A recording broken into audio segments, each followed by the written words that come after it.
Thank you for choosing us to inform you. Your time is greatly appreciated. 22047 is the short SMS code. The hashtag on X is TV47 News. Now you can tag me on X at OJ Samson. So let's begin. Anglican Church Archbishop Jackson Ole Sapit has voiced strong opposition to the economic empowerment programs spearheaded by politicians aligned with the Kenya Kwanza government, arguing that the millions of shillings earmarked for the initiative should instead be redirected to education and healthcare sectors he warns are on the brink of collapse. Speaking at Lemuru Girls High School in Kiambu County, Sapit emphasized that Kenya cannot thrive on handouts to select individuals, but rather need a well-structured long-term plans for all citizens anchored in a solid national vision.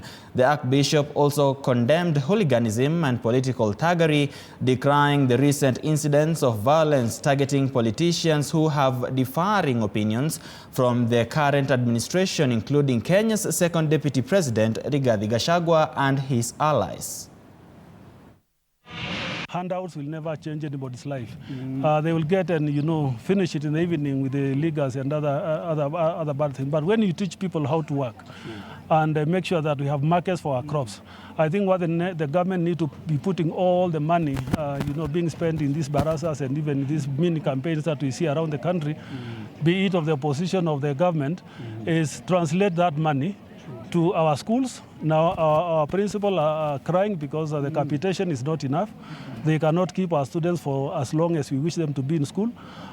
We want the funding model of the universities to work. We want the healthcare system to work, but we also want the agriculture sector that the government should put infrastructure in place so that every farmer will have opportunity to take their produce to their farm in time because there is a good road. This we have to condemn with the strongest terms.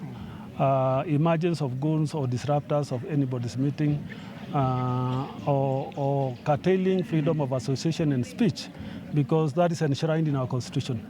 And anything that is thuggery is outdated and barbaric.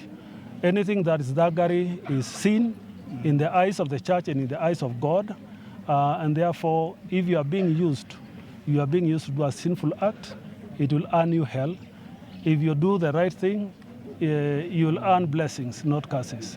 So to whoever is being used and mobilized, especially our young people, say no to what is not right and say yes to what is right. Earn your decent living, God will bless you and bless the work of your hands. When you earn from wrongdoing, what you will end up is in prison, what you will end up is in death, and there's no future. We should close their campaigns, do their work, let Kenyans judge every regime by the work they have done and what they have delivered. And that will be enough and more campaign, in my view. It is a work that should even earn votes other than the words they speak in those barasas, and the more money they use in those campaigns, even before the campaign time.